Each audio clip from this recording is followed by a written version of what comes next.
इस संदर्भ में इतना कहना ही उचित होगा कि विलाप के समय उसने जो वचन कहे वह कोई साधारण नारी नहीं बोल सकती। उसको राजनीति तथा कूटनीति का अच्छा ज्ञान था और इसी वजह से वानरों के कहने के बावजूद उसने अंगद का राज्याभिषेक न कराकर सुग्रीव को ही राजा मनोनीत किया। अपने पुत्र पर कोई आँच न आने पाए, इस कारण उसने सुग्रीव को अपना स्वामी स्वीकार कर लिया। बाली के वध के पश्चात तारा ने यही उचित समझा कि सुग्रीव को स्वामी स्वीकार करे, क्योंकि उसने अंगद के हित की भी तो रक्षा करनी थी। जब सुग्रीव राज्योल्लास में तल्लीन हो गया और राम को सीता का ढूंढने का वचन भूल गया, तो प्रभु राम ने लक्ष्मण को उसे अपना वचन याद कराने को भेजा। लक्ष्मण वैसे ही काफी गुस्सेल थे। उन्होंने किष्किंधा की राजधानी पंपापुर में लगभग आक्रमण ही बोल दिया था। सुग्रीव को अपनी गलती का एहसास हो गया, लेकिन लक्ष्मण का सामना करने की उसकी हिम्मत ना हुई। उसने तारा से आग्रह किया कि वह लक्ष्मण को शांत कर दे। तब तारा ने लक्ष्मण को शांत किया। उसने महर्षि विश्वामित्र का उदाहरण दिया कि ऐसे महात्मा भी इंद्रिय विषयक भोगों के आगे लाचार हो गए थे। फिर सुग्रीव की तो बिसात ही क्या है, और यह भी कि वह मनुष्य नहीं वरन एक वानर है। तारा ने यह भी वर्णन किया कि सुग्रीव ने चारों दिशाओं में सेना एकत्रित करने के लिए दूत भेज दिए हैं। वाल्मीकि रामायण तथा अन्य भाषाओं के रूपांतरणों में यह उल्लेख किया गया है कि अधखुले नैनों वाली तारा के तर्कों को सुनकर लगभग थोड़ा शांत हो गए और उसके पश्चात सुग्रीव के आगमन और उससे सीता को खोजने का आश्वासन पाकर वापस चले गए।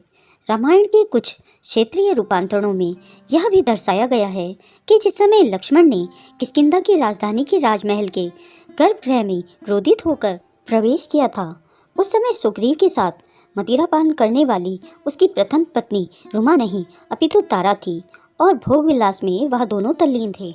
यहाँ पर यह याद दिलाना उचित होगा कि राम से मैत्री करते समय सुग्रीव ने अपने राज्य के छीन जाने से भी अधिक बाली द्वारा अपनी पत्नी रुमा के छीन जाने का खेद प्रकट किया था। लेकिन तारा जैसी सहभागिनी, क्योंकि इस संदर्भ में पत्नी कहना तो उचित नहीं होगा, पाकर सुग्रीव अपनी प्रिय पत्नी रुमा को भी भूल गया। रामायण के कई रूपांतरणों में यह उल्लेख आया है कि जब मायावी से युद्ध करते समय बाली को काफी समय बीत गया और सुग्रीव ने कंदरा के मुहाने में एक शिला लगाकर उसका द्वार बंद कर दिया था, तो किष्किंधा वापस आकर इस बात की सूचना मंत्रियों को दी कि शायद बाली मायावी के हाथों मारा गया। तो मंत्रणा करके मंत्रियों से सुग्रीव को किष्किंधा का राजा चुना और प्रकट रूप से विधवा हुई तारा अपने पति के छोटे भाई की पत्नी स्वीकृत हुई।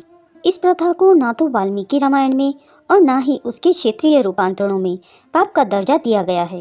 लेकिन जब बाली मायावी का वध करके वापस किष्किंधा आता है और क्रोध के कारण सुग्रीव को देश निकाला देता है और उसकी पत्नी रुमा को हड़प लेता है, तो किष्किंधा कांड में सुग्रीव राम विलाप के दौरान राम इसे घोर पाप की संज्ञा देते हैं। बाली के वध के बाद भी तारा पुनः सुग्रीव की पत्नी बन गई। शायद उस काल के समाज में बहुपत्नी तथा बहुपति प्रथा का प्रचलन स्वीकार्य रहा होगा। दोस्तों, अगर यह जानकारी आपको अच्छी लगी हो तो इसे लाइक और शेयर करें। अगर आप मेरे चैनल में नए हैं तो इसे सब्सक्राइब करें। आगे मिलते हैं नई कहानी के साथ, तब तक के लिए।